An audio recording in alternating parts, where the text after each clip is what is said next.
Subscribe to Rajshri Food and click on the bell icon for more updates. Potatoes are quite a favorite universally, and so is Chinese cuisine.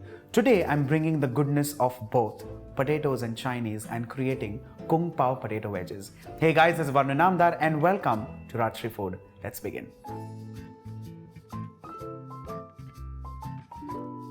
Well, Kung Pao is a spicy dish from the Sichuan region of China. Well, I love it personally. You have all your own preferences of Chinese food. I like something which is sweet and spicy, and trust me, this is a combination of both.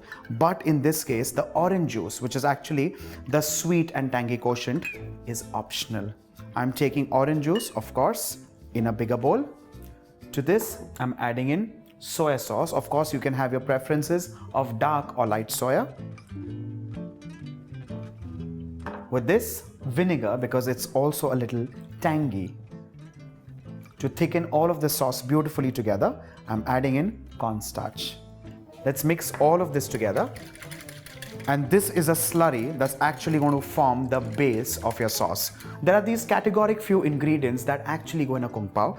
The first one is orange juice. The second one is fried peanuts. Another ingredient which is categorically very important are red chili peppers. And the third one is schezwan pepper. Now schezwan pepper again is optional because sometimes it has that very different kind of a umami taste which some people do not like. So you can treat that as an optional ingredient, but if at all you're making Kung Pao, it is essential.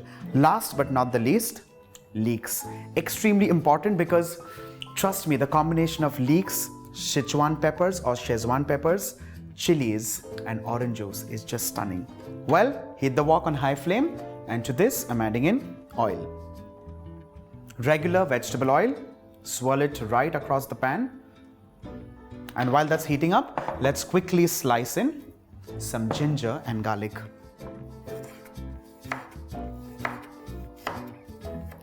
Well, of course, you can use ginger, juliennes, you can cut them into batons, you can cut them into little pieces, but I like slices because if at all you do not like the flavor, you can actually remove so that there's no untoward bite.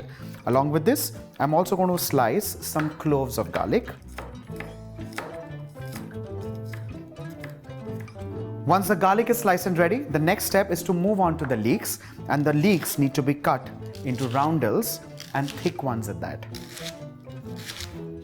The leaves either can be discarded or can be plunged into a stock. That's a complete personal choice.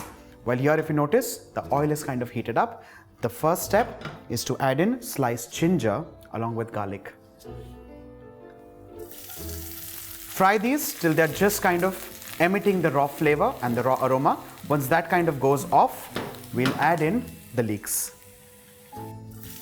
And along with this, before all of this kind of burns away, I'm adding in the red chili that has been cut just irregularly. No cut as such, no juliennes, no batons, no strips. You can also tear it or just cut it with a scissor. Toss all of this beautifully. And at this stage, I'm going to add in just a touch of schezwan pepper. And trust me, you can treat this as optional as well. To this, at this stage, I'm also adding in fried peanuts. Well, I also know a lot of fancy restaurants that add in fried cashew nuts, but the original is fried peanuts. Toss all of this well. And with this, I'm also adding in potato wedges. Now these are potato wedges that are fried in-house. While you can also get these proprietary, all you need to do is pull it out of the freezer and plunge it straight into oil. But this one is cut into wedges. So you take the raw potato, you cut them into wedges. Before that, of course, you need to wash them, you need to scrub them, cut them into wedges, just kind of blanch them in hot water and finally fry these till they're nice and golden brown in color.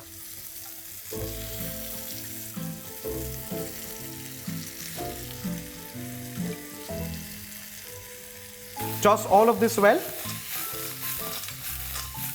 And this is a dry mix. You can just season it with salt and pepper, and trust me, you can also use this as one of the starters. But let's make Kung Pao for now, and let's leave all these alternate recipes for later. Let's add in salt. Go easy with salt because soya also has salt. And finally, one quick whisk to the slurry that we'd already made. Bring it all back to life and plunge it into this right away.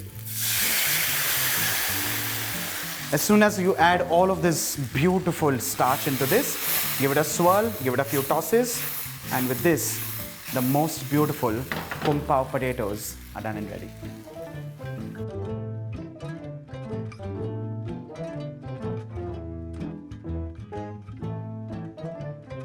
Finally, you can garnish this with some Leek juliennes, and trust me, this is completely optional, and with this, some chili flakes. With this, ladies and gentlemen, our Kung Pao potato wedges are done and ready. Make this for your family and friends. Have fun, have a blast, and do not forget to subscribe to Rajshri Food. Bye for now.